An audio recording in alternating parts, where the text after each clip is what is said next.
മോശമല്ലാത്ത ബിസിനസ്സുകളിലൊക്കെ നിരന്തരം ഇടപെട്ടുകൊണ്ടിരിക്കുന്ന ആളുകളാണ്. എന്നാൽ ഇന്ത്യയിലെ പൊതു സാമൂഹ്യാവസ്ഥ അതല്ല. ഇന്ത്യയിലെ മിഡിൽ ക്ലാസ് തകർന്നു തരിപ്പണമായിരിക്കുന്നു.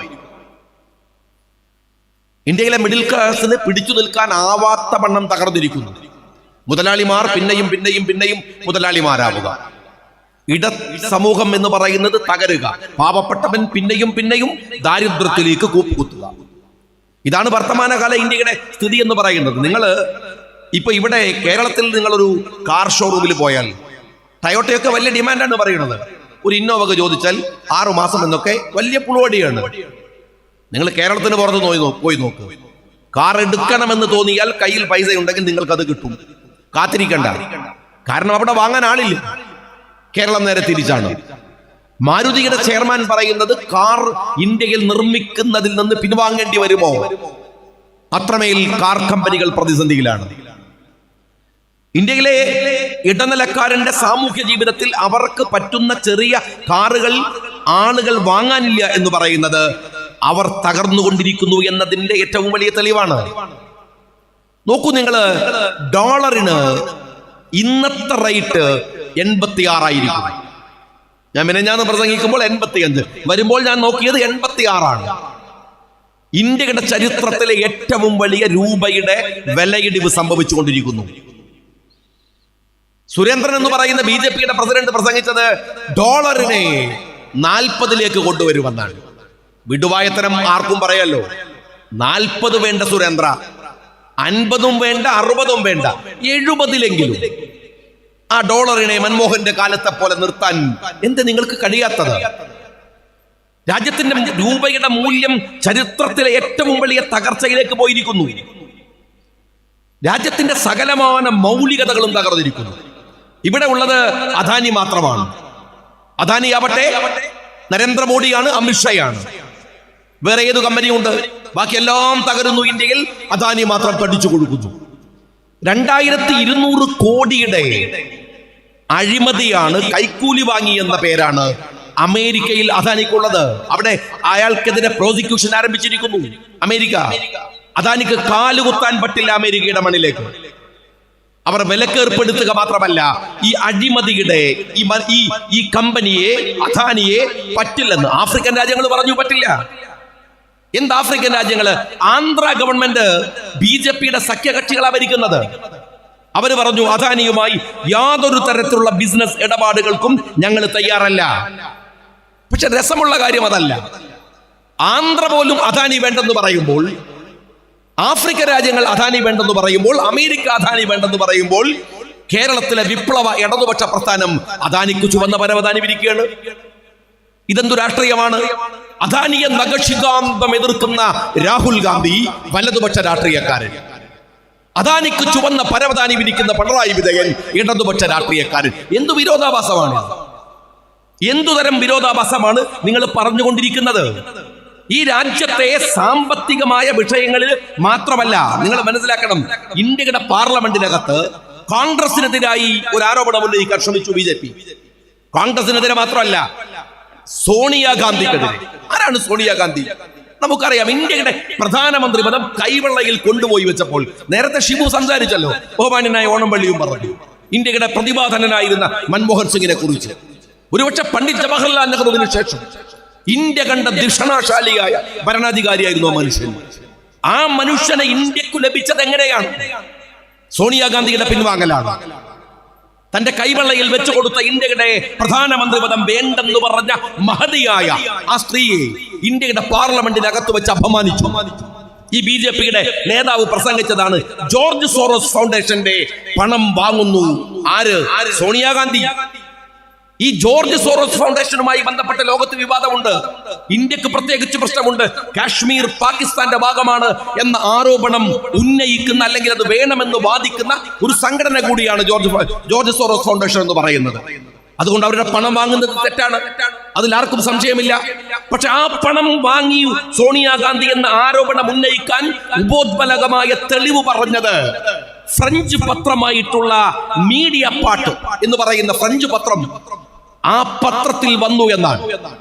ശരി, അങ്ങനെ വന്നിട്ടുണ്ടെങ്കിൽ അതും നമുക്കൊരു ആരോപണമായി ഉന്നയിക്കാൻ കഴിയുന്ന കാര്യമാണ്.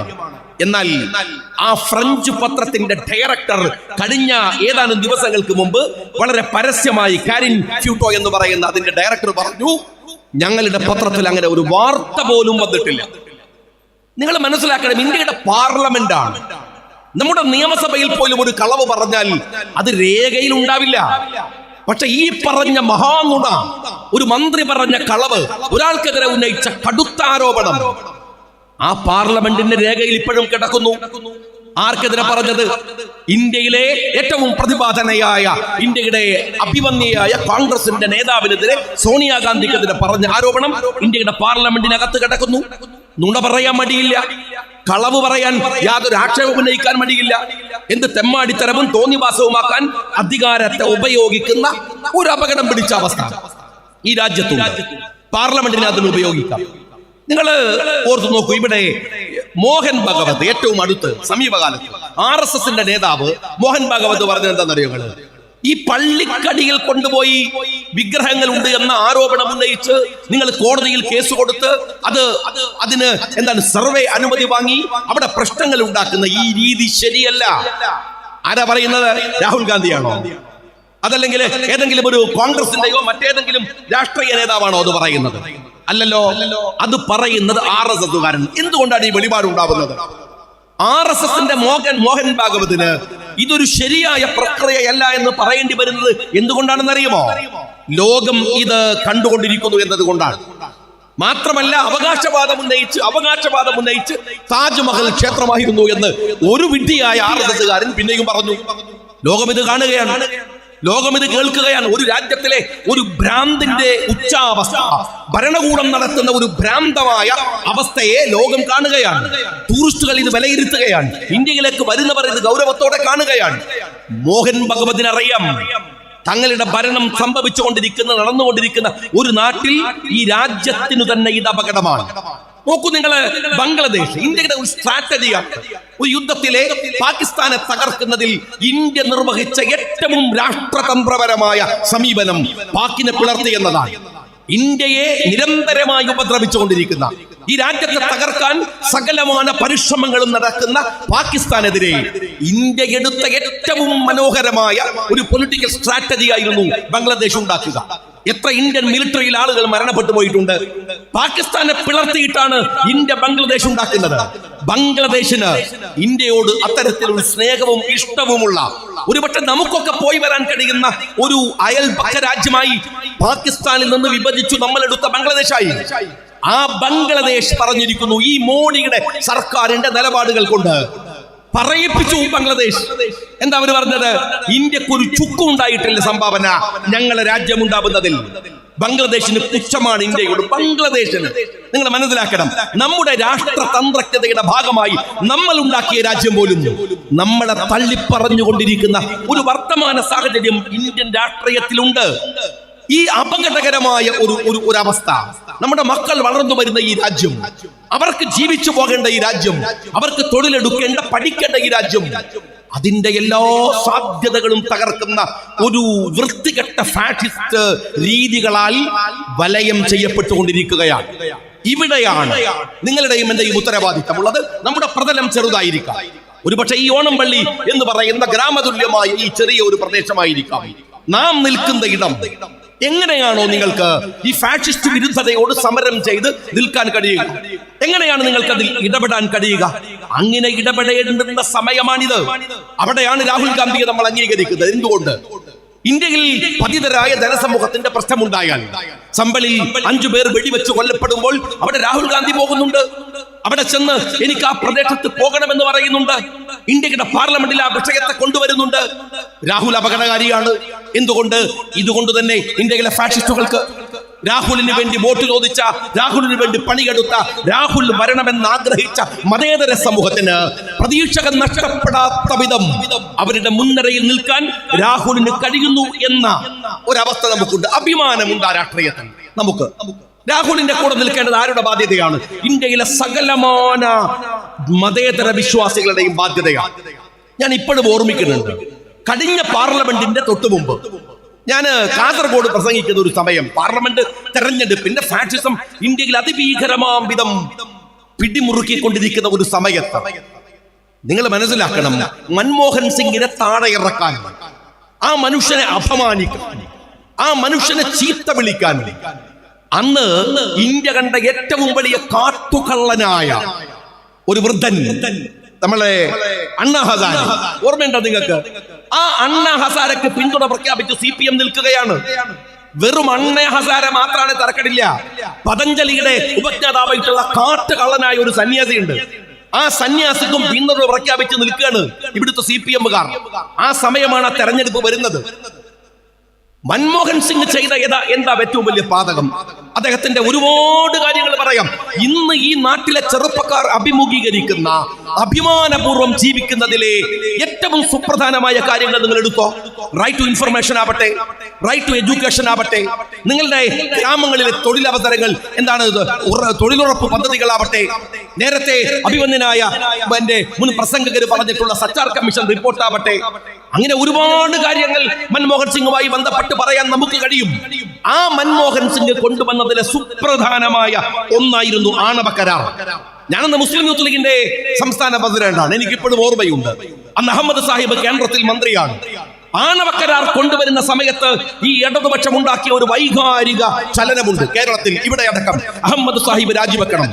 ഞാൻ ഇപ്പോഴും ഓർമ്മിക്കുന്നു, ഒരു യൂത്ത് ലീഗുകാരൻ എന്നതിലേക്ക് അന്ന് ഞങ്ങളുടെ കമ്മിറ്റി കൂടി പറഞ്ഞത് രാജിവെക്കേണ്ടതില്ല എന്ന നിലപാടാണ്. ഞാൻ ഇന്ന് അഭിമാനിക്കുന്നുണ്ട് ആ വിഷയത്തിൽ.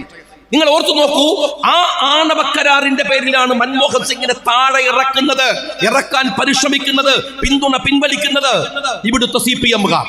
നിങ്ങളോട് ഞാൻ ചോദിക്കട്ടെ, മൻമോഹൻ സിംഗിന്റെ കാലം കഴിഞ്ഞല്ലോ, ഈ നരേന്ദ്രമോദി പിന്നെയും ഭരിക്കാൻ വന്നല്ലോ.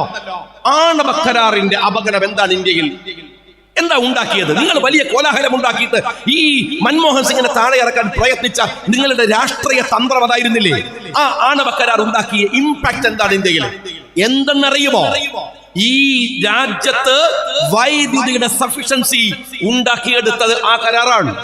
ഈ തമിഴ്നാട്ടിൽ പോലും കൂടംകുളത്ത് പോലും വന്നിട്ടുള്ള ആണവ നിലയമാണ് രാജ്യത്തിന്റെ സാമ്പത്തിക ഭദ്രതക്ക് കുറച്ചെങ്കിലും പിടിച്ചു നിൽക്കാൻ കഴിഞ്ഞത്. അതെങ്ങനെയാണ് കേരളത്തിലെ പിണറായി വിജയന് മനസ്സിലാവുക?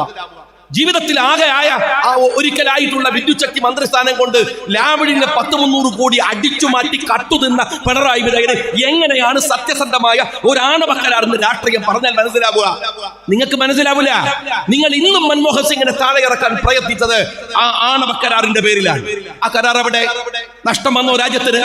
എന്തെങ്കിലും പ്രയാസമുണ്ടായ രാജ്യത്തിന്? ഇല്ല. എന്നാൽ ചരിത്രത്തിലെ ഏറ്റവും വലിയ പ്രയാസമുണ്ടായി. എന്തെന്നറിയുമോ?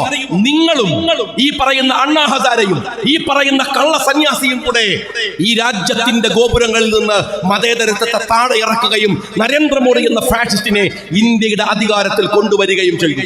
നിങ്ങളാണ് ചെയ്തത്, ഓർക്കണം നിങ്ങൾ. എന്നിട്ടും CPM-കാരാ നിങ്ങളെ ഒരു ജനാധിപത്യ മുന്നണിയിൽ ചേർത്ത് നിർത്താൻ രാഹുലും ആ മുന്നണിയുടെ പ്രവർത്തകന്മാരും കാണിച്ച മര്യാദ ഉണ്ടല്ലോ.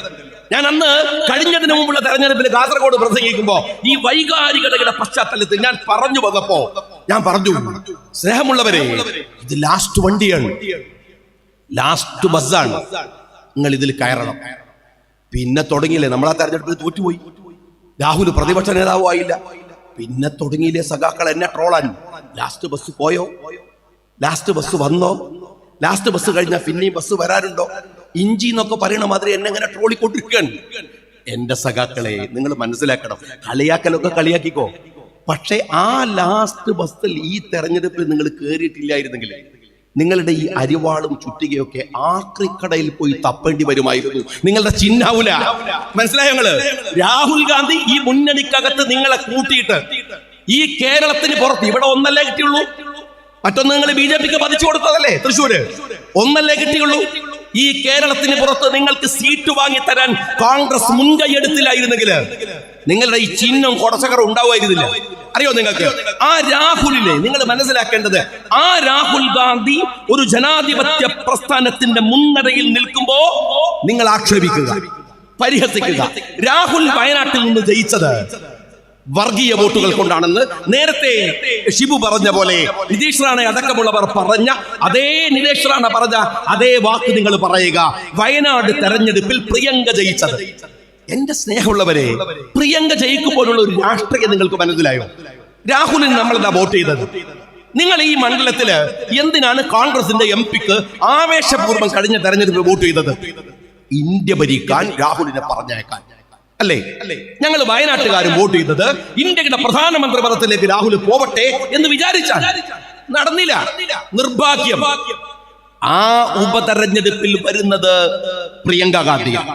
പ്രിയങ്ക ഗാന്ധിക്ക് 10 ലക്ഷം വോട്ട് കൊടുത്താൽ, ഭൂരിപക്ഷം കൊടുത്താൽ രാഹുൽ ഇന്ത്യയുടെ പ്രധാനമന്ത്രിയാവോ? ഇന്ത്യൻ രാഷ്ട്രീയത്തിൽ വേറെ ഒരു ചലനവും അതിശയകരമായി ഉണ്ടാക്കാൻ ഇടയില്ലാത്ത തെരഞ്ഞെടുപ്പ്. എന്നിട്ടും ആ തെരഞ്ഞെടുപ്പിൽ 47,000 വോട്ട് രാഹുലിനേക്കാൾ ഭൂരിപക്ഷം പ്രിയങ്ക കൊടുത്തു. അതിലൊരു രാഷ്ട്രീയമുണ്ട്. ആ രാഷ്ട്രീയം എന്താണ്? ഫാഷിസത്തോടുള്ള ഒരു മതേതര സമൂഹത്തിന്റെ എതിർപ്പാണ്, ശത്രുതയാണ്, ഞങ്ങൾ അംഗീകരിക്കില്ല എന്ന ജനാധിപത്യ ബോധമാണ്. ആ ജനാധിപത്യ ബോധത്തെയാണ് CPM-കാര വയനാട്ടിൽ നിങ്ങൾ പരിഹസിക്കാൻ ശ്രമിച്ചത്. വയനാട്ടിൽ നിങ്ങൾ രാഹുലിന് വോട്ട് ചെയ്തവരും പ്രിയങ്കക്ക് വോട്ട് ചെയ്തവരും വർഗീയവാദികളായ മുസ്ലിങ്ങളാണ്. അതാണല്ലോ നിങ്ങളുടെ പ്രയോഗം. എന്നാ ഞാൻ ചോദിക്കട്ടെ, ഈ വയനാട് പാർലമെന്റ് മണ്ഡലത്തിൽ 3 MLA-മാരുണ്ട് CPM-ന്, ഇടതുപക്ഷത്തിന്. അവർക്ക് മുസ്ലിങ്ങൾ വോട്ട് ചെയ്തിട്ടില്ല.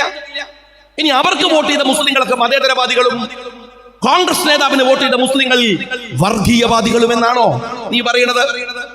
നിങ്ങൾക്ക് വോട്ട് ചെയ്താലേ മതേതരാവുള്ളൂ, അങ്ങനെ ആവുള്ളൂ.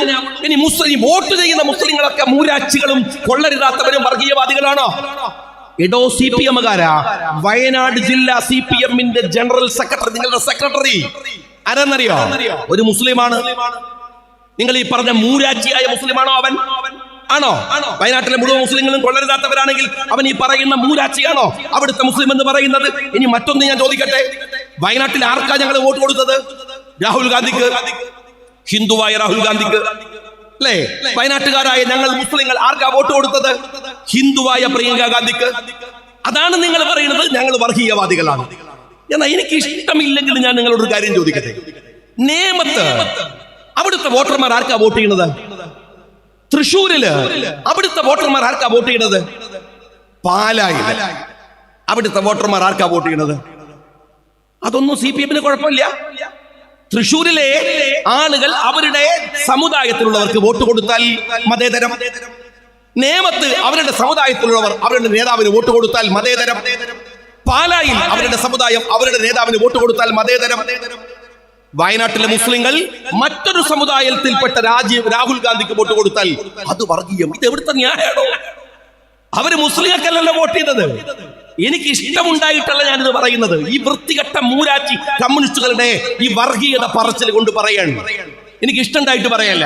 അതിനെങ്ങനെയാണ് നിങ്ങൾ കണക്കാക്കുന്നത്? വയനാട്ടിലുള്ളവർ വോട്ട് ചെയ്തത് രാഹുൽ ഗാന്ധിക്കാണ്, പ്രിയങ്ക ഗാന്ധിക്കാണ്. അവർ ഹിന്ദു സഹോദരന്മാരും സഹോദരിയുമാണ്. അവർക്ക് വോട്ട് ചെയ്ത മുസ്ലിം എങ്ങനെയാണോ വർഗീയവാദിയാവുക? ഇതെന്തു രാഷ്ട്രീയമാണ്? ഇവിടുത്തെ BJP പറയുന്ന ഏറ്റവും മ്ലേച്ഛമായ വർഗീയത നിങ്ങൾ എങ്ങനെയാണ് ഏറ്റെടുക്കുന്നത്? ഒരു കാര്യം നിങ്ങൾ ഓർക്കൂ. ഈ സന്ദീപ് വാര്യർ ലീഗിലേക്ക് എന്ന കോൺഗ്രസിലേക്ക് പോയി. സന്ദീപ് വാര്യർ കോൺഗ്രസിലേക്ക് പോയി. അദ്ദേഹം ഈ വെറുപ്പിന്റെ രാഷ്ട്രീയമൊക്കെ കളഞ്ഞ് ഞാനിതാ രാഹുൽ ഗാന്ധിയുടെ സ്നേഹത്തിന്റെ കടയിലേക്ക് വരികയാണ്. അങ്ങനെ അദ്ദേഹത്തിന്റെ പ്രഖ്യാപനം ഉണ്ടായത്. അപ്പൊ അദ്ദേഹം നോക്കുമ്പോ മലപ്പുറത്ത് അല്ലെങ്കിൽ മലബാറില് അങ്ങനെ ഒരു സ്നേഹത്തിന്റെ കട തുറന്നു വെച്ച് നോക്കുമ്പോ ഒറ്റയടിക്ക് കാണുന്നതാണ് പാണക്കാട് വീടാണ്. സന്ദീപ് വാര്യർ നേരെ സാദിഖ് അലി ശിഹാബ് തങ്ങളെ കാണാൻ പോയി. അവിടെ അല്ലടോ പോണ്ടത്, അവിടെ അല്ലേ സ്നേഹമുള്ളത്, അവിടെ അല്ലേ ഇഷ്ടമുള്ളത്, അവിടെ അല്ലേ ഒരു നന്മ ഉള്ളത്. CPM-ന്റെ ഓഫീസിൽ പോയാൽ കത്തിയും കോടാലിയും ചോരയല്ലാതെ വേറെ എന്താ അവിടെ ഉണ്ടാവുക? സ്വാഭാവികമായിട്ട് സ്നേഹത്തിന്റെ കട തിരയുന്നവൻ പോകേണ്ടത് പാണക്കാടല്ലേ? മലബാറിൽ പോയാൽ സ്വാഭാവികല്ലേ അത്? അവിടെ ചെന്നപ്പോ പിണറായി വിജയൻ ദേഷ്യം. എന്താണ് സന്ദീപ് വാര്യർ എങ്ങനെയാണ് കോൺഗ്രസിൽ പോവുക? പാണക്കാട് തങ്ങളെ കാണാൻ പോയത് എവിടുത്തെ ഏർപ്പാടാണ്? വിജയരാഘവൻ എന്ന് പറയുന്ന വർഗീയരാഘവന് അത് ഇഷ്ടമില്ല. ഞാൻ ചോദിക്കട്ടെ, എന്റെ കമ്മ്യൂണിസ്റ്റ് പാർട്ടിക്കാരാ, OK വാസുവിനെ നിങ്ങൾക്കറിയും? എനിക്കറിയാം. ഞാൻ കണ്ണൂരിലെ MLA ആയിരിക്കുന്ന സമയത്ത് OK വാസു എന്ന് പറയുന്ന കലാപങ്ങളുടെയും കൊലപാതകങ്ങളുടെയും സൂത്രധാരനായ RSSകാരൻ ഒരു ഭാഗത്ത് CPM സായുധമായി ആക്രമണം നടത്തുമ്പോ മറുഭാഗത്ത് CPM-നെതിരെ സായുധ ഒരുക്കങ്ങൾ നടത്തുന്ന RSSൽപ്പെട്ട അന്നത്തെ ശക്തനായ നേതാവ് OK വാസു RSS വിട്ടുവന്നത് CPM-ല്ലേ? ഒരു വാക്ക് ഒരു ലീഗുകാരൻ, ഒരു കോൺഗ്രസുകാരൻ പ്രകടമായ ഫാഷിസത്തിൽ നിന്ന് ഒരാൾ പുറത്തു വരുമ്പോ അഭിനന്ദിക്കണ്ടേ കമ്മ്യൂണിസ്റ്റ് പാർട്ടിക്കാരാ? അഭിനന്ദിച്ചിട്ടില്ലെങ്കിലും നിന്ദിക്കാൻ പാടുണ്ടോ? കളിയാക്കാൻ പാടുണ്ടോ? പരിഹസിക്കാൻ പാടുണ്ടോ? അവരെ ചീത്ത വിളിക്കാൻ പാടുണ്ടോ? അത് ശരിയായ ഒരു പ്രക്രിയ അല്ലല്ലോ. നിങ്ങള് സന്ദീപ് വാര്യർ അദ്ദേഹത്തിന്റെ നിലപാടെടുത്തു വരുമ്പോ വാസുവിനെ സ്വീകരിച്ചതുപോലെ സ്വീകരിക്കണമെന്ന് ഞാൻ പറയണില്ല. പക്ഷെ അദ്ദേഹത്തെ പരിഹസിക്കുന്നതിന്റെയും കളിയാക്കുന്നതിന്റെയും അർത്ഥം എന്താണ്? അതിനെ വർഗീയവൽക്കരിക്കുന്നതിന്റെ രാഷ്ട്രീയം എന്താണ്? ഇവിടെ ഈ അടുത്ത് കേരളത്തിലെ മോഹനന്റെ സ്റ്റേറ്റ്മെന്റ് നിങ്ങൾ കണ്ടതാണ്. ഏറ്റവും അപകടകരമായ വർഗീയത. മോഹനൻ എക്സർസൈസ് ചെയ്യുക.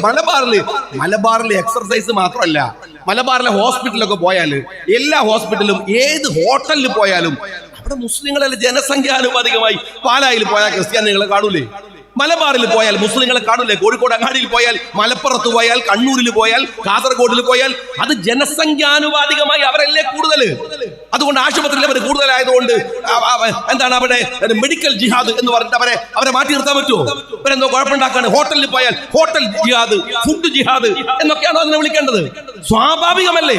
അവിടുത്തെ എക്സർസൈസില് അവിടെ നടത്തുന്ന ഒരു പബ്ലിക് എക്സർസൈസിൽ കുറച്ച് മുസ്ലിങ്ങൾ കൂടിയപ്പോ മോഹനം പറയാൻ അത് ഭീകരമായ എക്സർസൈസ് ആണ്, ഭീകരമായ വർഗീയവാദത്തിന്റെ ഭാഗമായിട്ടുള്ള കുഴപ്പാണ്. അത് മോഹനം പറഞ്ഞു. അത് കഴിഞ്ഞിട്ട് അതിന് അംഗീകരിക്കാൻ ശ്രീമതി ടീച്ചർ വന്നു. അത് കഴിഞ്ഞ് വിജയരാകും. ഞാൻ ഒരു കാര്യം ചോദിക്കും. പ്രതിഭ MLA, അത് അവരിപ്പോഴും MLA. എനിക്ക് അവരോട് വേറെ ഒരു തരത്തിലും ആ പ്രശ്നത്തെ ഏറ്റെടുക്കാത്ത ഒരാളാണ് ഞാൻ. കാരണം എന്താണ്? പ്രതിഭയുടെ മകൻ ഒരു കേസിൽ പെട്ടു. ആ കേസിൽ എന്നെങ്ങനെ കളിയാക്കണ ഇന്ത്യയല്ലോ, കഞ്ചാവുമായി ബന്ധപ്പെട്ട കേസ്. ആ കേസിൽ പെട്ടു. നമ്മൾ അവരൊരു MLA ആയതുകൊണ്ട് ആ അമ്മയെ കളിയാക്കാൻ പാടില്ല. കാരണം എന്താണ്? നിങ്ങൾക്കും എനിക്കൊക്കെ മക്കളുണ്ട്. പടച്ചോൻ അവരെ കാത്തു രക്ഷിക്കട്ടെ എന്ന് നമുക്ക് പ്രാർത്ഥിക്കാം. അവർക്ക് നേരായ വഴി പറഞ്ഞു കൊടുക്കാം. പക്ഷെ അവര് എന്തെങ്കിലും ഒരു തെറ്റ് ചെയ്താൽ അത് അച്ഛന്റെയോ അമ്മയുടെയോ പ്രശ്നമാവുന്നത് എങ്ങനെയാണ്? അങ്ങനെ പറയുന്നത് ശരിയുണ്ടെന്ന് ഞാൻ വിചാരിക്കുന്നില്ല. അതുകൊണ്ട് ഈ പ്രശ്നം വന്നപ്പോൾ ഞങ്ങളൊന്നും ഒരു അഭിപ്രായം പറഞ്ഞിട്ടില്ല. പക്ഷെ പ്രതിഭ ചെയ്തത് എന്താണ്? ആ MLA ചെയ്തത് എന്താണ്? ഒരു പത്രത്തിലെ പ്രവർത്തകനെ ചൂണ്ടിക്കാട്ടി അയാൾ ഒരു മുസ്ലിമാണ്, അതുകൊണ്ട് ഹിന്ദുവായ എനിക്കെതിരെ അയാൾ റിപ്പോർട്ട് ചെയ്തു എന്ന് പറയുന്ന ഈ വൃത്തികെട്ട മനസ്സുണ്ടല്ലോ, ആ മനസ്സ് എവിടെ നിന്നാണ് ഒരു കമ്മ്യൂണിസ്റ്റ് MLA-ക്ക് കിട്ടുന്നത്? പ്രതിഭ എന്ന് പറയുന്ന MLA-ക്ക് എങ്ങനെയാ കിട്ടുന്നത്? ഇനി പ്രതിഭ ഒരു വൈകാരികതയുടെ പേരിലാണ് അങ്ങനെ പറഞ്ഞതെങ്കിൽ ഈ പറയുന്ന നിമിഷം വരെ അത് തിരുത്താത്തത് എന്തേ CPM? എന്തേ മാറ്റി പറയാത്തത്? അങ്ങനെ പറഞ്ഞത്, പ്രതിഭ പറഞ്ഞത് ശരിയായില്ല എന്ന് എന്തേ പറയാത്തത്? ഇന്ന് വരെ കേരള രാഷ്ട്രീയത്തില് ഒരു ഗൗരവമുള്ള സ്റ്റേറ്റ്മെന്റ് പോയിട്ട് ഒരു വാക്കു പറയാതെ ഒതുങ്ങി നിൽക്കുന്ന പാലളി മുഹമ്മദ് കുട്ടി അയാളെ ഇറക്കി. എന്തിന്? മുസ്ലിങ്ങളെ ആക്ഷേപിക്കാൻ, അവര് പാക്കിചാരന്മാരാണെന്ന് പറയാൻ. ഞാൻ എന്റെ സഹോദരന്മാരോട് പറയട്ടെ, ഇതൊരു യാദൃശ്ചികതയാണ് എന്ന് നിങ്ങൾ വിചാരിക്കരുത്. ഇത് യാദൃശ്ചികതയല്ല. നിങ്ങളും ഞാനും പറഞ്ഞിട്ടില്ലെങ്കിലും ഗൗരവത്തോടെ മനസ്സിലാക്കേണ്ട ഒരു പ്രശ്നമുണ്ട്. അതെന്തെന്നാൽ അതിശീഘ്രം വർഗീയപരമായി നമുക്കിടയിൽ മതിലുകൾ കെട്ടാൻ, ചേരികൾ തിരിക്കാനുള്ള ആസൂത്രിത ശ്രമങ്ങൾ നടക്കുന്നുണ്ട്. അതിൽ ഇസ്രയേൽ അടക്കമുള്ളവരുടെ ചാരപ്പണികളുണ്ട്. അതിനേറ്റവും ഫലമായി നിൽക്കുന്നത് RSS ആണ്, ഖാസയാണ്. നിങ്ങൾ മനസ്സിലാക്കണം, ഇവിടെ മുസ്ലിങ്ങളെയും ക്രിസ്ത്യാനികളെയും തമ്മിൽ തല്ലിക്കാൻ ആസൂത്രിതമായ ഫാഷിസ്റ്റ് പരിശ്രമമുണ്ട്. ഇത് ചെറിയ വിഷയമല്ല. നിങ്ങൾ ഫേസ്ബുക്ക് എടുത്തു നോക്ക്, വാട്സ്ആപ്പ് എടുത്തു നോക്ക്, ട്വിറ്റർ എടുത്തു നോക്ക്, നിങ്ങൾ സോഷ്യൽ മീഡിയ പ്ലാറ്റ്ഫോമുകൾ പരിശോധിക്ക്. ആസൂത്രിതമായി രണ്ട് സമുദായങ്ങളെ തമ്മിൽ തല്ലിക്കാൻ. എന്തുകൊണ്ടെന്നാൽ കേരളം ഒരു മൈനോറിറ്റി സ്റ്റേറ്റ് ആണ്, മൈനോറിറ്റി മെജോറിറ്റിയായ സ്റ്റേറ്റ് ആണ്. ഈ സ്റ്റേറ്റിൽ അധികാരത്തിലേക്ക് വരുന്നിടത്ത് വലിയ നിർണായകമായ പങ്ക് ഇവിടുത്തെ ക്രിസ്ത്യൻ സമുദായവും മുസ്ലിം സമുദായവും നിർവഹിച്ചിട്ടുണ്ട്.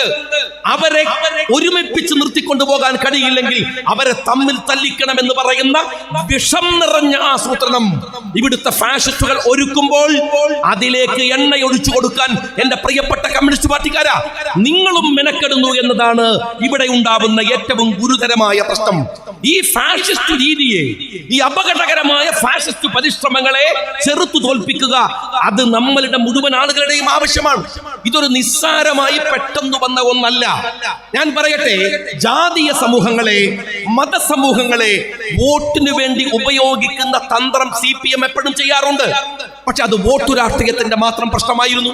അത് EMS മുതൽ, അത് VS അച്യുതാനന്ദൻ മുതൽ എല്ലാവരും കാലാകാലങ്ങളായിട്ട് മുസ്ലിങ്ങളെ വേണ്ടപ്പോൾ മുസ്ലിങ്ങളെ എടുക്കും, ക്രിസ്ത്യാനികളെ വേണ്ടപ്പോൾ ക്രിസ്ത്യാനികളെ എടുക്കും, ഈഴവനെ വേണ്ടപ്പോൾ നായരെ വേണ്ടപ്പോൾ അവരെയൊക്കെ ജാതിയായി വേർതിരിച്ച്, മതമായി വേർതിരിച്ച് അവരെയൊക്കെ ഉപയോഗിക്കുന്ന ഒരു ആസൂത്രണം CPM അതിന്റെ ജന്മകാലം മുതൽ എടുക്കാറുണ്ട്.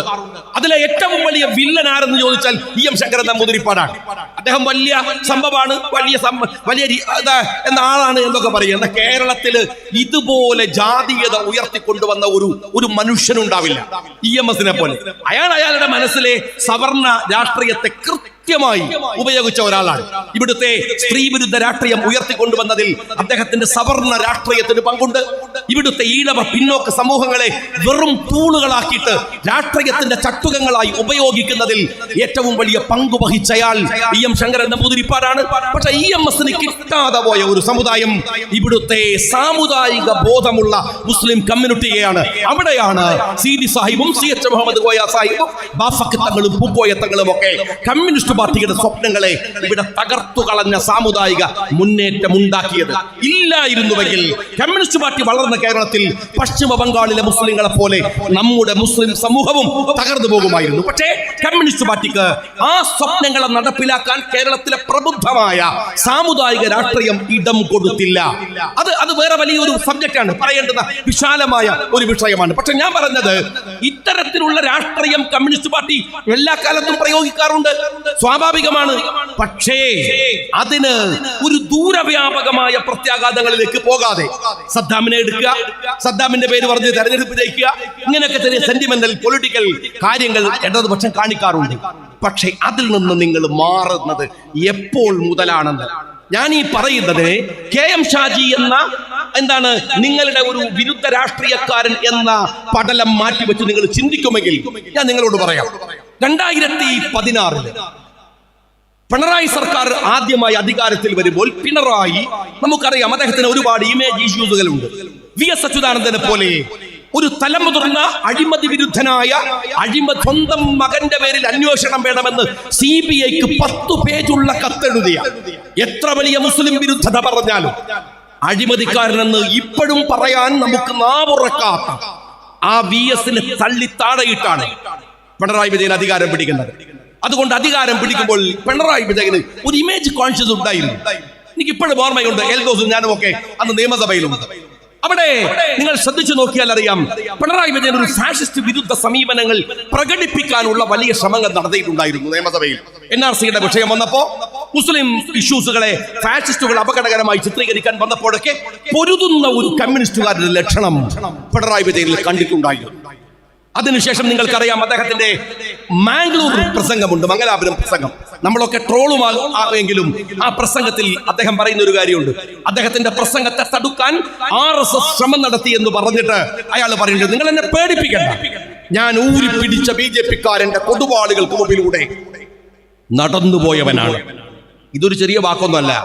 ഞങ്ങൾ രാഷ്ട്രീയത്തിന്റെ പേരിൽ നിങ്ങൾ എതിർക്കുന്നുണ്ടാവാം, പക്ഷേ നിങ്ങൾ പറഞ്ഞ വീരോചിതമായ വർത്തമാനമായിട്ട് തന്നെയാണ് ഞങ്ങൾ അതിനെ കാണുന്നത്. പക്ഷെ അതിനുശേഷം ഞാൻ ഇപ്പോഴും ഓർക്കുന്നു, PT തോമസ് 2019 ഒരിക്കല് എന്റെ റൂമിലേക്ക് രാവിലെ എന്നോട് പറഞ്ഞു, ഷാജി ഇങ്ങോട്ട് വരുമെന്ന് ചോദിച്ചു. അപ്പൊ ഞാനത് ഇറങ്ങാൻ ഇത്തിരി വൈകുന്നു പറഞ്ഞപ്പോ ഞാൻ കുളിച്ച് റെഡിയായി വരുമ്പോ PT തോമസ് എന്റെ റൂമിലുണ്ട്. ഞാൻ PT തോമസിനോട് ചോദിച്ചപ്പോൾ അദ്ദേഹം എന്നോട് പറഞ്ഞു, 2-3 പേര് കൂടെയുണ്ട്. എന്നോട് ചില കാര്യങ്ങളൊക്കെ പറഞ്ഞു. അദ്ദേഹം പറഞ്ഞു, ഇത് വളരെ പ്രധാനപ്പെട്ട ഒഫീഷ്യലുകളാണ്, ഇവർക്ക് ചില കാര്യങ്ങൾ പറയാൻ. അന്ന് എന്നോട് പറഞ്ഞ ഒരു സുപ്രധാനമായ കാര്യം, അന്ന് കരിമണൽ കർത്തയുടെ ഓഫീസ് റെയ്ഡ് നടത്തി ED 2018. അവർക്ക് കിട്ടിയ ഏറ്റവും സുപ്രധാനമായ ഒരു തെളിവെന്തെന്ന് ചോദിച്ചാൽ 130 കോടി രൂപയോളം കർത്തയുടെ ഓഫീസിൽ നിന്ന് വിവിധ രാഷ്ട്രീയത്തിലേക്ക് പോയപ്പോൾ അതിൽ ഏറ്റവും കൂടുതൽ പണം പോയത് PV എന്ന് പറയുന്ന ഒരു രാഷ്ട്രീയ നേതാവിന്റെ കെയർ ഓഫില് ബാംഗ്ലൂരിലുള്ള എക്സാലോജിക്കിന്റെ ഓഫീസിലേക്കാണ്.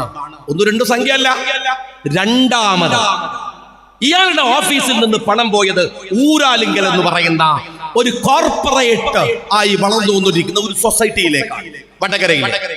ഈ 2 കാരണങ്ങൾ പറഞ്ഞപ്പോൾ തന്നെ ഏകദേശം നമുക്ക് വ്യക്തമായി. അത് കഴിഞ്ഞ് അതുമായി ബന്ധപ്പെട്ട ചില അന്വേഷണങ്ങൾ ഞങ്ങൾ നടത്തിയിട്ട് 2020 നിയമസഭയിൽ ഞാൻ നിയമസഭയിൽ ആദ്യമായി മുഖ്യമന്ത്രിയുടെ മകള് ആരോപണ വിധേയമായ പ്രസംഗം നടത്തിയത് അന്ന് നിയമസഭയിൽ ഞാനായിരുന്നു. അത് ഏറ്റെടുത്താണ് ഞാനും പി ടിയുമാണത് ഒരു ധാരണയിൽ പ്രസംഗിക്കുന്നത്. അന്നത്തെ പ്രസംഗം എനിക്കായപ്പോ ഞാൻ പറയുമെന്നും പിറ്റേന്നതിനെ പി ടി എൻഡോസ് ചെയ്യുമെന്നും തീരുമാനിച്ചു. അന്ന് നിയമസഭയിൽ അദ്ദേഹത്തിന്റെ മുഖ്യമന്ത്രിയുടെ മുഖത്ത് വിരൽ ചൂണ്ടി ഒരു MLA പ്രിവിലേജ് വെച്ച് ഞാൻ പറഞ്ഞു, അങ്ങയുടെ മകളുടെ ഓഫീസിലേക്ക് ഈ കോടികൾ ഒഴുകിയത് എന്തിനെന്ന് പറയണം. നിങ്ങൾ മനസ്സിലാക്കേണ്ടത് 2018 ഈ ഇഡിയുടെ റെയ്ഡിൽ നിന്നാണ് കഥകൾ മാറി തുടങ്ങുന്നത്. രണ്ടാമത് മറ്റൊരു കാര്യമുണ്ട്. 2019 വിധി പറയുമായിരുന്ന ലവ്ലിൻ കേസും ഒരു ഘടകമായി. ഈ ലവ്ലിൻ കേസിനെ മാറ്റിവെച്ചു. അതോടൊപ്പം തന്നെ ഈ പറയുന്ന ഈ കർത്തയുടെ ഓഫീസിൽ നടന്ന റെയ്ഡിനോട് അനുബന്ധമായ പ്രശ്നങ്ങളിൽ മാറ്റിവെച്ചു. സ്വർണ്ണക്കടത്തിലെ 164 മൊഴിയടക്കമുള്ള പ്രബലമായ കേസിനെ അതിന്റെ ഭാഗമായിട്ട് അട്ടിമറിക്കപ്പെട്ടു. വളരെ കൃത്യമായി നടപടികൾ മാറി തുടങ്ങുന്നു. പിണറായി വിജയൻ പതുക്കെ പുറത്ത് അല്ലാത്ത വിധം സംഘീയ പരിണാമത്തിലേക്ക് വരുന്നു. കമ്മ്യൂണിസ്റ്റ് പാർട്ടിയെ അദ്ദേഹത്തിന്റെ സംഘത്തെ മുഴുവൻ ചേർത്ത് നിർത്തി ഒരു അഴിമതിയുടെ ഒരു കൂടാരത്തെയും അല്ലെങ്കിൽ ഈ ഫാക്ടറിയെ അവരെ മുഴുവൻ ഒരുമിപ്പിച്ച് നിർത്തുകയും ചെയ്യുന്നു. എനിക്കറിയാം, ഭരണകൂടം വേട്ടയാടിയാൽ അതൊരു ചെറിയ വേട്ടയാടലല്ല. ആ ഭരണകൂടത്തിന്റെ വേട്ടയാടലിന് വിധേയാളാൻ ഞാൻ കൂടം കൊണ്ടാണ് തലക്ക് പിറകിൽ അടിക്കുക. എന്നാൽ ഒരു തവണ നിങ്ങൾ തല കുടിച്ചാൽ ജീവിതത്തിൽ നിങ്ങൾക്ക് തല ഉയർത്തിപ്പിടിക്കാൻ കഴിയില്ല. കേരളത്തിലെ CPM എന്നെ ഒരുപാട് അടിച്ചിട്ടുണ്ട്, ഞാൻ തല താഴ്ത്തിയിട്ടില്ല. പക്ഷെ പിണറായി വിജയ കൂടമൊന്നും വേണ്ട, ഒരു ചെറിയ വടി കൊണ്ട് നരേന്ദ്രമോദി പിണറായി വിജയന്റെ തലക്കടിച്ചപ്പോ കുനിഞ്ഞുപോയ തലയാണ് ഫാഷിസത്തിന്റെ മുമ്പിൽ നിങ്ങൾക്ക് പിന്നെ അത് ഉയർത്തിപ്പിടിക്കാൻ കഴിഞ്ഞിട്ടില്ല. പിന്നെ തുടങ്ങിയ കോംപ്രമൈസുകളാണ് ഞാൻ വിശദീകരിച്ച് പറയേണ്ട കാര്യമുണ്ടോ? ഡീപ് സ്റ്റേറ്റ് പ്രോജക്ട് എന്ന് പറയുന്നത് കേരളത്തിൽ RSSന്റെ അജണ്ട നടപ്പിലാക്കി തുടങ്ങുന്നത് ഈ റെയ്ഡിന് ശേഷമാണ്. അതിനുശേഷമാണ് എലത്തൂർ ട്രെയിൻ തീവപ്പ് കേസ് ഉണ്ടാവുന്നത്. എന്തിന്? ആ കേസ് എവിടെയാ? NIA കോടതിയിൽ കേസുണ്ട്, പോയി അന്വേഷിക്ക്. ഇതാ ഇവിടെ ബഹുമാന്യനായ ജില്ലാ സെക്രട്ടറി ഗഫൂർ അടക്കമുള്ളവർ വക്കീലമാരല്ലേ, അവര് പോയി അന്വേഷിക്ക്. അവർക്കറിയാം, അന്വേഷിച്ചിട്ടുണ്ടാവുമെന്ന് ഞാൻ വിചാരിക്കുന്നു. ആ കേസിൽ അതിന്റെ പ്രതിയെ വിട്ടുകളഞ്ഞു. പക്ഷെ 3 പേര് കൊല്ലപ്പെട്ടു. ആ ട്രെയിൻ തീവപ്പ് എന്തിനായിരുന്നറിയോ? കർണാടകയിലെ കോൺഗ്രസ് ജയിച്ചു വരുന്ന തെരഞ്ഞെടുപ്പിനെ അട്ടിമറിക്കാൻ ആസൂത്രിതമായി ഇന്നത്തെ DGP ആയി ശുപാർശ ചെയ്യപ്പെട്ട അജിത്ത് എന്ന് പറയുന്ന RSS ചാരൻ പിണറായിക്ക് വേണ്ടി നടത്തിയ നാടകമായിരുന്നു. ശരിക്കും പറഞ്ഞാൽ ഈ പറയുന്ന എലത്തൂർ ട്രെയിൻ എന്ന് പറയുന്നത്. തൃശ്ശൂർ പൂരം എന്താണ്? ആ പൂരം കലക്കൽ എന്താണ്? അവിടെ സുരേഷ് ഗോപി ജയിക്കുന്നത് എന്താണ്? ഈ നാടകം ആരുടേതാണ്? ഭരണകൂടത്തിൻ്റെതല്ലെങ്കിൽ പിന്നെ ആരുടേതാണ്? തീർച്ചയായും അവരുടേത്. കരുവന്നൂർ ബാങ്ക്, ആ കരുവന്നൂർ ബാങ്കിലേക്ക് സുരേഷ് ഗോപി നടത്തുന്ന ഒരു ജാഥങ്ങൾക്ക് ഓർമ്മയുണ്ടോ? നൊരയും പിണ്ടിയൊക്കെ വന്നിട്ട് എന്തായിരുന്നു ഗീർവാണം? കരുവന്നൂർ ബാങ്ക് അപ്പടി തിന്നാളി എന്നുള്ള നിലക്കാ പോയത്. ആ സുരേഷ് ഗോപി കേന്ദ്രമന്ത്രിയല്ലേ? അപ്പൊ കേന്ദ്രമന്ത്രിയല്ലേ? എവിടെ നിങ്ങളുടെ ഈ കരുവന്നൂർ ബാങ്ക്? കോംപ്രമൈസ് ആയി നിങ്ങൾ ഈ പറയുന്ന ഡീപ് സ്റ്റേറ്റ് പ്രോജക്ടിന്റെ ഭാഗമായി കൊടകര ഹവാല കേസ്, കേരളം കണ്ട ഏറ്റവും വലിയ ഹവാല. പിണറായി വിജയൻ പറഞ്ഞില്ലേ, മലപ്പുറത്തുനിന്ന് പിടിച്ചാൽ മാത്രം ഹവാല ആവൂല പിണറായി വിജയ, കൊടകരയും ഹവാലയാണ്. ആ ഹവാലയെ ഒതുക്കി തീർത്തത് കേരളത്തിലെ BJP CPM സഖ്യത്തിന്റെ ഭാഗമായിട്ടാണ്. ലാവ്ലിൻ കേസ് അവിടെയും തീരുന്നില്ല. ലോകനാഥ് ബെഹ്റയെ കൊച്ചി മെട്രോയുടെ തലപ്പത്ത് റിട്ടയർ ചെയ്തു പോയിട്ടും തിരിച്ചു കൊണ്ടുവന്ന് നിർത്തിയത്, മെട്രോയുടെ അധിപനാക്കി നിർത്തിയത് രമൺ ശ്രീവാസ്തവ എന്ന് പറയുന്ന സിറാജുന്നസ വെടിവെപ്പിന്റെ സൂത്രധാരകനായ RSSകാരനെ ഒരു ഇടതുപക്ഷ മുഖ്യമന്ത്രിയുടെ പോലീസ് ഉപദേശകനായി നിർത്തിയത്. മലപ്പുറത്ത് കൊണ്ടുവന്ന് സുജിത്ത് എന്ന് പറയുന്ന കാട്ടുകള്ളനായ RSSകാരനെ SP ആക്കിയത്. അജിത്തിനെ ഇപ്പോഴും DGP ആക്കാൻ വേണ്ടി ശുപാർശ ചെയ്യുന്നത്. ഇതൊക്കെയും ഞാൻ പറയട്ടെ, നിങ്ങൾ ചെയ്തു വച്ച ഈ പറയുന്ന കൂട്ടായ്മയുടെ ഭാഗമായിട്ടാണ്. തീരുന്നില്ല. ഹരിയാന തെരഞ്ഞെടുപ്പിനെ മുന്നിൽ വെച്ചുകൊണ്ട് ഡൽഹിയിൽ പോയി പിണറായി വിജയൻ ഹിന്ദു പത്രത്തിന് അഭിമുഖം കൊടുത്തത് ഇത് ചെറിയ കാര്യമല്ല. കർണാടക തെരഞ്ഞെടുപ്പ് അട്ടിമറിക്കാൻ എലത്തൂരിലേക്ക് ട്രെയിൻ ദീപപ്പുണ്ടാക്കിയതുപോലെ ഹരിയാന തെരഞ്ഞെടുപ്പിനെ അട്ടിമറിക്കാൻ വേണ്ടി മാത്രം പിണറായി വിജയൻ ഹിന്ദുവിന് കൊടുത്ത കേരളത്തിലെ മുസ്ലിങ്ങളെയും കേരളീയ സമൂഹത്തെയും അപമാനിക്കുന്ന സ്റ്റേറ്റ്മെന്റ് അവിടെ ഉണ്ടാക്കിയത് ഞാൻ ഈ പറയുന്ന ഡീപ് സ്റ്റേറ്റ് പ്രോജക്ടിന്റെ ഭാഗമായിട്ടാണ്. തീരുന്നില്ല. പാലക്കാട് ജയിച്ചു വരുമ്പോൾ, UDF ജയിച്ചു വരുമ്പോൾ നിങ്ങൾ വെറുതെ വായിച്ചു നോക്കൂ. BJPയുടെയും CPMന്റെയും തെരഞ്ഞെടുപ്പ് അവകാശവാദം വായിച്ചാൽ രണ്ടും എന്തേ പറയുന്നത്? ജമാഅത്തെ ഇസ്ലാമിയാണ് പാലക്കാട് ജയിപ്പിച്ചത്. 2000 വോട്ട് തികച്ചെടുക്കാനില്ലാത്ത ജമാഅത്തെ ഇസ്ലാമിയാണ് പാലക്കാട്ടെ ജയത്തിന്റെ പിറകിലെന്ന് ഒരുപോലെ പറയുന്നത്. ഈ പറയുന്ന ജമാഅത്തെ ഇസ്ലാമിയെ ആക്ഷേപിക്കുന്നത്, അല്ലെങ്കിൽ SDP ആക്ഷേപിക്കാൻ ഇവർ അല്ലെങ്കിൽ കൂട്ടിക്കെട്ടുന്നത് ആ പാലക്കാട്ടിലാണ്. അതും ഒരേപോലെ. ഈ സമയം ഞാൻ ചോദിക്കുന്നത്, ഈ സമയം ഏതാണ്? എന്റെ പ്രിയപ്പെട്ട CPMകാർ, നിങ്ങൾ ഇപ്പോൾ ഇതൊക്കെ പറഞ്ഞുകൊണ്ടിരിക്കണില്ലേ? ഈ ആക്ഷേപങ്ങൾ സമയം ഏതാണെന്നറിയുക? ഇന്ത്യയുടെ സകലമാന പള്ളികളുടെയും അടിയിൽ അവിടെ ക്ഷേത്രങ്ങൾ അവശിഷ്ടങ്ങൾ ഉണ്ടെന്നും അവിടെ ബിംബങ്ങൾ കുടിച്ചു വെച്ചിരിക്കുന്നു എന്നും പറഞ്ഞ് പ്രാദേശിക കോടതിയിൽ പോകുക, അനുമതി വാങ്ങുക, സർവേ നടക്കുക, കലാപമുണ്ടാക്കുക. മുസ്ലിങ്ങൾ ഇരകളാക്കി ഇന്ത്യയുടെ തെരുവുകളിൽ നിൽക്കുന്ന സമയത്ത്, ഇന്ത്യയുടെ തെരുവുകളിൽ ന്യൂനപക്ഷങ്ങളുടെ വീടുകൾ ബുൾഡോസ് ചെയ്യപ്പെട്ടുകൊണ്ടിരിക്കുന്ന ഒരു കാലത്ത്, അവിടെയാണ് നിങ്ങൾ മനസ്സിലാക്കേണ്ടത് ഒരു സ്റ്റേറ്റ് മുഴുവൻ ക്രൈസ്തവ സമുദായത്തിൽപ്പെട്ടവരെ ഭീകരമായി കൊന്നു തള്ളിക്കൊണ്ടിരിക്കുന്ന ഈ കാലത്ത് ജുഡീഷ്യറി പോലും പലപ്പോഴും ഈ മൈനോറിറ്റിയുടെ രക്ഷക്ക് വരാതെ കണ്ണടക്കുന്ന ഒരു കാലത്ത്, പോലീസിലും പട്ടാളത്തിലും ചരിത്രത്തിലെ ഏറ്റവും വലിയ RSS വൽക്കരണം നടക്കുന്ന ഒരു കാലത്ത്, ഇന്ത്യയുടെ പാർലമെന്റിലും നിയമസഭകളിലും MLAമാരും MP മാരും ന്യൂനപക്ഷ വിരുദ്ധമായി, മുസ്ലിം വിരുദ്ധമായി പ്രസംഗിക്കുന്ന ഒരു കാലത്ത്, പ്രതിഷേധം എന്നതിന് എന്ന് പറയുമ്പോഴേക്കും UAPയെ ചുമത്തിയിട്ട് നിരപരാധികളായ മുസ്ലിങ്ങളെ ജയിലിന്റെ ഇരുട്ടറയിലേക്ക് തള്ളുന്ന ഈ കാലത്ത് നിങ്ങൾ മനസ്സിലാക്കണം, ഈ കാലത്താണ് ജമാഅത്തെ ഇസ്ലാമി ഇന്ത്യ ഭരിക്കും എന്ന് സ്വപ്നം കണ്ട് മോഹനൻ ഞെട്ടി ഉണരുന്നത്. മോഹനൻ പറയാണ്, ജമാഅത്തെ ഇസ്ലാമി ഇന്ത്യ ഭരിച്ചാലും നമ്മളെ പോലത്തെ ഹിന്ദുക്കളുടെ സ്ഥിതി എന്താണ്? ഏത് ജമാഅത്ത്? ജമാഅത്തെ ഇസ്ലാമി എന്ന് പറയുന്നത് ഓൽക്ക് കേരളത്തിൽ 3000 മെമ്പർഷിപ്പ് ഉള്ളതാണ്. 3000 മെമ്പർഷിപ്പാ കേരളത്തിലുള്ളത്. ഈ ജമാഅത്തെ ഇസ്ലാമി ഇന്ത്യ ഭരിക്കുന്നു, എന്നിട്ട് മുസ്ലിങ്ങളായ ഹിന്ദുക്കളായ എല്ലാരെയും ശരിയാക്കുന്നു സ്വപ്നം കണ്ട് മോഹനൻ എന്ന് പറയുന്ന CPMന്റെ ജില്ലാ സെക്രട്ടറി ഞെട്ടി ഉണരുക. പണ്ടൊരു നമ്പൂരി പുഴയുടെ അക്കരെ നിന്ന് ഒരു നായ കുരച്ചപ്പോ, തൊടലിൽ കെട്ടിയ നായയാണ്, കുരച്ചപ്പോ നമ്പൂരി ഞെട്ടി. അപ്പൊ ഒരാൾ ചോദിച്ചു, നിങ്ങളതിന് അപ്പുറത്ത് പോയിന്റ് അപ്പുറത്തുള്ള നായ കുരക്കണേന് ഇവിടുന്ന് കേട്ടല. നമ്പൂരി പറഞ്ഞു, നിനക്കത് പറയാം. ആ നായയുടെ തൊടലഴിഞ്ഞ് പുഴയിലെ വെള്ളം പറ്റി ആ നായ അവിടെ വന്ന് നിന്നെ കടിച്ചഞ്ഞ് ചോദിക്കാറുണ്ടാവുമോ എന്നാണ്. എടോ, അതിനൊക്കെ ഒരു പിന്നെയൊരു കാലല്ലേ?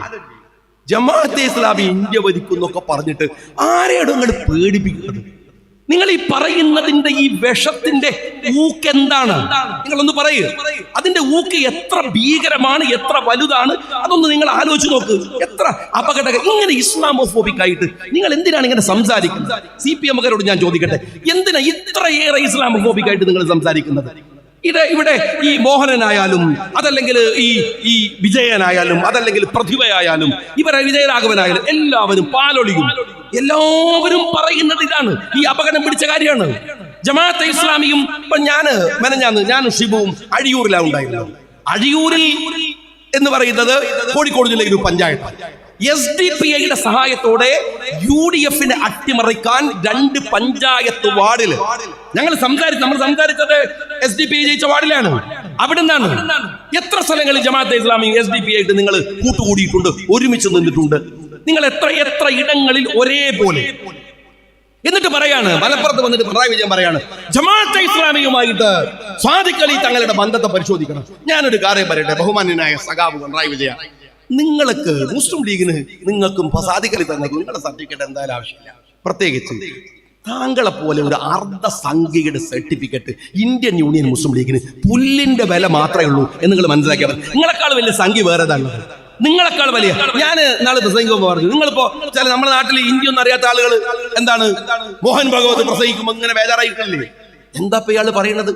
മോദി പറയുമ്പോ, അമിത്ഷാ പറയുമ്പോ ഒന്നും വേണ്ട, TV ഓഫ് ആക്കുക, മലയാള ചാനൽ ഇടുക, പിണറായി വിജയൻ പറയും നോക്കിയാൽ മതി. ഇതിന്റെ സ്നേഹ മലയാളമാണ് മൂപ്പര് പറഞ്ഞുകൊണ്ടിരിക്കുന്നത്. ഒരു വ്യത്യാസമില്ല. ഇതന്നെ പറഞ്ഞുകൊണ്ടിരിക്കുന്നത്. ഇതന്നെയാണ് വിജയരാഘവൻ പറയുന്നത്, ഇതന്നെയാണ് മോഹനം പറയുന്നത്, ഇതന്നെയാണ് പ്രതിഭ പറയുന്നത്, ഇത് തന്നെയാണ് പാലൊളി എന്ന് പറയുന്ന ഈ വയോധികനും പറഞ്ഞുകൊണ്ടിരിക്കുന്നത്. BJPയുടെ സംസ്ഥാന പ്രസിഡന്റ് ആവാൻ പുതിയ ആള് വരികയാണ്, പുതിയ തെരഞ്ഞെടുപ്പ് ആയി സമയമായി. ഞാൻ പറയുന്നത്, നിങ്ങൾ പുറത്തുനിന്ന് ആളെ നോക്കണ്ട, പിണറായി വിനോട് നോമിനേഷൻ കൊടുക്കാൻ പറയും, സുന്ദരമായിട്ട് BJPക്കാർ പ്രസിഡന്റ് ആയിക്കോളൂ. അല്ലെങ്കിലും സുരേന്ദ്രന്റെ പണിയല്ലേ പിണറായി വിജയ നിങ്ങൾ പിടിച്ചോണ്ടിരിക്കുന്നത്? വേറെ വ്യത്യാസമൊന്നുമില്ലല്ലോ. യോഗി ആദിത്യനാഥ് ഉത്തർപ്രദേശിൽ എന്താണ് നടപ്പിലാക്കുന്നത് എന്ന് ബേജാറാവണ്ട. പിണറായി വിജയൻ കേരളത്തിൽ എന്താണ് നടപ്പിലാക്കുന്നത് എന്ന് നിങ്ങൾ പരിശോധിച്ചാൽ മതി. ഞാൻ കഴിഞ്ഞ ആഴ്ചയിൽ ഓണംപള്ളി ഉസ്താദും ഞാനും ഒക്കെ നിലമ്പൂരിൽ ഒരു മീറ്റിംഗിൽ ഉണ്ടായിരുന്നു. സന്ദീപ് വാര്യർ അന്ന് അവിടെ അതിഥിയായിട്ട് ആ പരിപാടിക്ക് ഉണ്ടായിരുന്നു. നാർഹുദയുടെ പരിപാടിയായിരുന്നു. അപ്പൊ ഞാൻ അന്ന് ഇതിനൊക്കെ ശേഷം സന്ദീപ് വാര്യർ എപ്പോഴാണ് കാണുന്നത്. ഞാൻ ചോദിച്ചു സന്ദീപ് വാര്യരോട്, അല്ല നിങ്ങളതേ പിന്നെ CPM പോകുന്നു എന്നൊക്കെ കേട്ടല്ലോ. അപ്പൊ സന്ദീപ് വാര്യനോട് പറഞ്ഞു, അതെങ്ങനെ നടക്കും ഷാജി, ഒരു ചേഞ്ച് വേണ്ടി. വരുന്ന BJP ന്നാണ്, പിന്നെ CPM പോയിട്ട് ഒരു ചേഞ്ച് ഫീൽ ചെയ്യേണ്ടതാണ്. എന്ത് ചേഞ്ച് ഫീൽ ചെയ്യാൻ? അതേ കത്തി, അതേ ചോര, അതേ വെറുപ്പ്, അതേ വിദ്വേഷം, അതേ മനുഷ്യത്വരാഹിത്യം, ഇതല്ലേ ഇവിടെയുള്ളത്? പിന്നെ എന്തിനാണ് ഞാൻ വേറൊരു പാർട്ടിയിലേക്ക് പോകുന്നതാണ്, CPM പോകുന്നത് എന്നാണ് സന്ദീപ് വാര്യർ ചോദിക്കുന്നത്. ഒറ്റ കാര്യം ഞാൻ CPM-കാരോട് പറയട്ടെ, സഖാക്കൾ ആത്മാർത്ഥതയോടെയാണ് ഇടതുപക്ഷം നിൽക്കുന്നതെങ്കിൽ ഈ കളി നിങ്ങൾക്ക് ഗുണമല്ല. നിങ്ങൾ കേരളത്തിലെ ജനങ്ങളെ അണ്ടർ എസ്റ്റിമേറ്റ് ചെയ്യേണ്ട. ഇത് അപകടമാണ്. CPM-കാരാ, വയനാട്ടിൽ നിങ്ങൾ പറഞ്ഞല്ലോ രാഹുലിന് പ്രിയങ്കയ്ക്ക് വോട്ട് കൊടുത്തവർ മുസ്ലിം തീവ്രവാദികളാണ്. കിടക്കട്ടെ, എന്നാൽ നിങ്ങൾ പറയാത്ത ഒരു കണക്ക് ഞാൻ നിങ്ങളോട് പറയാം. വയനാട്ടിലെ 175 ബൂത്തില്, വയനാട് പാർലമെന്റ് മണ്ഡലത്തിലല്ല, വയനാട്ടിലെ 175 ബൂത്തില് കോൺഗ്രസ് UDF-ന്റെ സ്ഥാനാർത്ഥിയുടെ തൊട്ട് താഴെ BJP-യാണ്. CPM മൂന്നാമതാണ്. വയനാട്ടിലെ സ്ഥാനാർത്ഥിയുടെ പേര് ഞാൻ നിങ്ങളോട് ചോദിക്കുന്നു, BJP-യുടെ. പെട്ടെന്ന് നിങ്ങൾക്ക് പറയാൻ പറ്റും. ഈ സ്റ്റേജ് ചോദിച്ചാൽ BJP-യുടെ സ്ഥാനാർത്ഥിയെ പറയാൻ കഴിയില്ല. കാരണം കോഴിക്കോട് കോർപ്പറേഷനിലെ ഒരു കൗൺസിലറെയാണ് പാർലമെന്റ് തെരഞ്ഞെടുപ്പിൽ BJP നിർത്തിയത്. എന്നാൽ ഇടതുപക്ഷത്തിന്റെ സ്ഥാനാർത്ഥി ആരാന്നറിയാം? സത്യൻ മൊകേരി. ഒരുപക്ഷെ CPI-യുടെ ഏറ്റവും തലമുതിർന്ന ബിനോയ് വിശ്വത്തോട് ചേർന്ന് നിൽക്കാൻ കെൽപ്പുള്ള ഒരു പ്രതിഭാധനനായ, എനിക്കേറെ ഇഷ്ടമുള്ള ഒരു സുഹൃത്തും ഒരു സഹോദരനുമായിട്ടുള്ള ഒരാളാണ് അവിടെ മത്സരിച്ചത് ഇടതുപക്ഷത്തിന്റെ. ആ മനുഷ്യൻ മത്സരിച്ചിട്ട് അദ്ദേഹത്തിന് വോട്ട് കൊടുക്കാതെ BJP-യുടെ അപ്രസക്തയായ സ്ഥാനാർത്ഥിക്ക് 175 ബൂത്തിൽ ആളുകൾ വോട്ട് ചെയ്തെങ്കിൽ CPM-കാരാ എങ്ങനെയാണ് ചുവന്ന ഗ്രാമങ്ങൾ പതുക്കെ ഒറ്റയടിക്ക് കാവിയാകുന്നത് എന്ന് നിങ്ങൾക്ക് മനസ്സിലാവാത്തത് കൊണ്ടാണ്. ഒന്ന് നിങ്ങൾ മനസ്സിലാക്കിക്കോ, ഒറിജിനൽ BJP ഇവിടെ ഉണ്ട്. പിന്നെ നിങ്ങളെ ഡ്യൂപ്ലിക്കേറ്റ് BJP എന്തിനാണ് ആളുകൾക്ക്? എന്താ കാര്യം? ഒറിജിനൽ BJP ഉള്ളപ്പോ ആളുകൾ നിങ്ങളുടെ ഡ്യൂപ്ലിക്കേറ്റ് BJP-യിലേക്ക് പോവില്ല. കണ്ണൂരിൽ നിങ്ങളുടെ പാർട്ടി ഗ്രാമങ്ങൾ കാവി ഗ്രാമങ്ങളായി മാറുന്നത് നിങ്ങൾ തന്നെ ഉണ്ടാക്കുന്ന വെറുപ്പിന്റെ രാഷ്ട്രീയത്തിൽ നിന്നാണ്. മറിച്ച് മനുഷ്യത്വരഹിതമായ, ഇപ്പൊ നിങ്ങൾ ആലോചിച്ച് നോക്കി, ഈ അടുത്ത് കൃപേഷിനെയും ശരത്ലാലിനെയും കൊലപ്പെടുത്തിയ മൃഗീയമായ ഒരു രാഷ്ട്രീയ സംഭവത്തെ പ്രത്യക്ഷത്തിൽ തന്നെ ന്യായീകരിക്കുക, അതിലെ കൊലയാളികൾക്ക് പരസ്യമായ പാർട്ടി പിന്തുണ കൊടുക്കുക. നിങ്ങൾ പിന്നെയും നാശമാണ്. നിങ്ങൾ മനസ്സിലാക്കണം, ഒരു രാഷ്ട്രീയ പാർട്ടി ഉത്തരേന്ത്യയിൽ കാണുന്ന കൊലയാളി രാഷ്ട്രീയത്തിന് സമാനമായി ഈ പ്രബുദ്ധ കേരളത്തിൽ മാറുകയാണ്. P. ജയരാജൻ പോയിട്ട് പ്രതികളെ കണ്ടു അത്രേ ജയിലിൽ. എന്നിട്ട് അവർക്ക് അയാൾ പറയാണ് വലിയ അഭിമാനത്തിൽ, ജയില് വായിക്കാനുള്ള ഇടമാണ്, അതുകൊണ്ട് ഞാൻ എൻ്റെ 5 പുസ്തകങ്ങൾ അവർക്ക് കൊടുത്തു. ഇതിനേക്കാളും വലിയ ശിക്ഷ നിങ്ങൾക്ക് വേണ്ടിയിരുന്നില്ല. വേറെ നിങ്ങളെ പുസ്തകം വായിക്കാന്ന് പറഞ്ഞാൽ എൻ്റെ ജയരാജ അങ്ങനെ ഒരു ദ്രോഹമാ, അല്ലെങ്കിൽ തന്നെ ഒരു പ്രതികളായിട്ട് ജയിലിൽ കിടക്കുക, ഇങ്ങനെ ഒരു ശിക്ഷ കൊടുക്കണോ? അദ്ദേഹം പറയാണ് ജയില് ധീരന്മാർക്കുള്ളതാണ്. ആര്? P. ജയരാജന് ഷുക്കൂർ കേസിൽ മുൻകൂർ ജാമ്യം തള്ളിയതിനു ശേഷം 1.5 മാസം ആംബുലൻസിൽ കടന്നിട്ട് മുള്ളുകയും അപ്പിടുകയും ചെയ്ത ഈ നേതാവാണ് പറയുന്നത് ജയിൽ ആർക്കുള്ള, ധീരന്മാർക്കുള്ളതാ. പുറത്തിറങ്ങിയിട്ടില്ല ഒരു ചുടിക്കുന്ന എടുത്തിട്ട്, ആംബുലൻസിൽ തന്നെയാണ്. ഏതെങ്കിലും ഒരു പോലീസിന്റെ വണ്ടി പരിസരത്ത് കൂടെ പോയാൽ അപ്പൊ തന്നെ എന്താണ് ജഗതി പറഞ്ഞിട്ടുള്ള ഓണം അടിച്ചിട്ട് ഇയാൾ പോരാൻ 1.5 മാസം. ഇനി രണ്ടാമത്തെ കാര്യം ഞാൻ ചോദിക്കട്ടെ, ഇയാൾ പറഞ്ഞത് വെച്ചാൽ ജയില് വായിക്കാനുള്ളതാണ്. എന്നാ ജയരാജ നല്ല കുറച്ച് ആരെങ്കിലും എഴുതിയ, വേറെ നിങ്ങൾ എഴുതിയല്ല, കൊള്ളാവുന്ന കുറച്ച് പുസ്തകം കയ്യിൽ വാങ്ങി വെച്ചോ. ഷുക്കൂർ കേസിന്റെ വിധി വരുന്നുണ്ട്, ജയിലിലിരുന്ന് വായിക്കേണ്ട ഗതികേട് ഈ ജയരാജൻ ഞങ്ങൾ വരുത്തും. ഇതൊന്നും തീരാൻ പോണില്ല. നിങ്ങൾ ചന്ദ്രശേഖർ വധക്കേസിനും ഷുക്കൂർ വധക്കേസിനും ശേഷം ഉണ്ടായ കേരളത്തിലെ മാറ്റം എന്താ അറിയങ്ങൾ? ഈ സൂത്രധാരകരെ ജയിലിന്റെ ഇരുട്ടറയിലേക്ക് കൊണ്ടുപോകുന്നു ഞങ്ങൾ എന്താണ്? തീർച്ചയായും. അതുകൊണ്ട് ഇന്നലെയൊക്കെ നിങ്ങൾ ആലോചിച്ചു, ഈ അൻവറിനെ അറസ്റ്റ് ചെയ്യുമ്പോൾ നിങ്ങൾ എന്ത് ബുദ്ധിയാണ് നിങ്ങൾക്ക് ഈ P. ശശിയൊക്കെ പറഞ്ഞു തരുന്നത്? ഞാൻ അറിയായിട്ട് അൻവറിനെ സംബന്ധിച്ചിടത്തോളം അദ്ദേഹം തന്നെ എങ്ങനെയാണ് അദ്ദേഹത്തിന്റെ ഒരു പൊളിറ്റിക്കൽ പ്ലേസ്മെന്റിന് അദ്ദേഹം എങ്ങനെ ശക്തമായി നിൽക്കുന്ന സമയത്താണ് കൃത്യമായി കേരളം അഡ്രസ് ചെയ്യേണ്ട മലയോര കർഷകരുടെ സമരത്തിന്റെ മുൻനിരയിലെ രക്തസാക്ഷിയായി നിങ്ങൾ അയാളെ കൊണ്ടുപോയിട്ട് അറസ്റ്റ് ചെയ്യുന്നത്. നിങ്ങൾ മനസ്സിലാക്കണം. അവിടെ എത്തണം. എന്നിട്ട് അൻവർ അവിടെ എത്തുമ്പോ ഈ മലയോര കർഷക സമരങ്ങളിൽ ഈ അടുത്ത കാലത്ത് നടന്നിട്ടുള്ള സംഘീ കമ്മ്യൂണിസ്റ്റ് കള്ളക്കളിയുണ്ട്. സമരങ്ങളിൽ നിന്ന് പലരും പുറകോട്ട് പോയിട്ടുണ്ട്. എന്നാൽ അവിടെ അൻവർ കൃത്യമായി അവിടെ പ്ലേസ് ചെയ്യപ്പെടുകയാണ്, അവിടെ വരികയാണ്. അൻവർ പറഞ്ഞത് നിങ്ങളറിയാം, ഈ ചോലനായിക്ക സമുദായം എന്ന് പറയുന്നത് ഇന്ത്യയിലെ തന്നെ അതീവ ന്യൂനപക്ഷമാണ്, പാവങ്ങളാണ്. ആ മനുഷ്യർ കാട്ടിനുള്ളിൽ താമസിക്കുന്ന പാവങ്ങൾ, അവർക്ക് അവിടെ അവരുടെ താവളം കാടാണ്. അറിയോ നിങ്ങൾക്ക്? ഇപ്പൊ എന്താ സ്ഥിതി? കാട്ടിൽ പോയാൽ ആന ചവിട്ടിക്കൊള്ളും, നാട്ടിൽ വന്നാൽ CPM വെട്ടിക്കൊള്ളും. ഇതെന്തൊരു നാടാടോ, എന്തൊരു കഷ്ടമാണ്. മനുഷ്യരുടെ ഈ അവസ്ഥയെ കുറിച്ച് നിങ്ങൾ എന്താ മനസ്സിലാക്കാത്തത്? എന്താണ് മനസ്സിലാക്കാത്തത്? ഞാൻ ഈ ഓണംപള്ളിയിലെ പ്രവർത്തക സുഹൃത്തുക്കളോട് പറയുന്നത്, നിങ്ങൾ ഈ സമ്മേളനം നടത്തുമ്പോൾ നിങ്ങൾ ഈ കെട്ടിയ കൊടികള്, ഇവിടുത്തെ തോരണങ്ങള്, നിങ്ങളുടെ മനസ്സിനകത്തുള്ള ഒരു പച്ചയുടെ അല്ലെങ്കിൽ ഈ ഹരിതാപതയുടെ ഒരു മനോഹരമായ ഒരു ആവേശമുണ്ട്. പ്രത്യേകിച്ച് എന്റെ മുമ്പിൽ നിൽക്കുന്ന കാരണവന്മാർക്ക് ഞാൻ ചെറുപ്പക്കാരോട് പറയട്ടെ, മുസ്ലിം ലീഗ് വളരെ കൃത്യമായ ഒരു രാഷ്ട്രീയ സമീപനം എടുത്ത് 948 മുതൽ എങ്ങനെയാണ് ഒരു ജനതയെ പരിവർത്തിപ്പിച്ചെടുക്കേണ്ടത്, ഇതാ ഈ പ്രസംഗിക്കുന്നതിന്റെ പരിസരത്തു നിന്നാണ്, കൊടുങ്ങല്ലൂരിൽ നിന്നല്ല. സിദി സാഹിബിന്റെ തറവാട് ഇതിന്റെ പരിസരത്താണ്. ഒരു മനുഷ്യൻ തലശ്ശേരിയിലേക്ക് വണ്ടി കയറി മലബാറിൽ വരുന്നത് എന്തിനെന്നാൽ നിങ്ങളെ പോലെ അല്ലായിരുന്നു മലബാറിലെ മുസ്ലിം പരിതോവസ്ഥ. കാരണം അത്രമേൽ തകർന്നു പോയൊരു ഇടം, 921 കലാപത്തിൽ നിന്ന് തകർന്ന് തരിപ്പണമായി പോയിടും. അവരെ ഉയർത്തിക്കൊണ്ടുവരേണ്ടതുണ്ട്, അവർക്ക് അറിവ് കൊടുക്കേണ്ടതുണ്ട്, അവർക്ക് വിദ്യാഭ്യാസം നൽകണം, എഴുന്നേറ്റ് നിൽക്കാൻ പ്രാപ്തമാക്കണം. ഇപ്പോഴും രാജ്യത്തിന്റെ മുഖ്യധാരയിൽ വന്നു നിൽക്കാൻ മടിക്കുന്നവരെ രാജ്യത്തോട് ചേർത്ത് നിർത്തണം.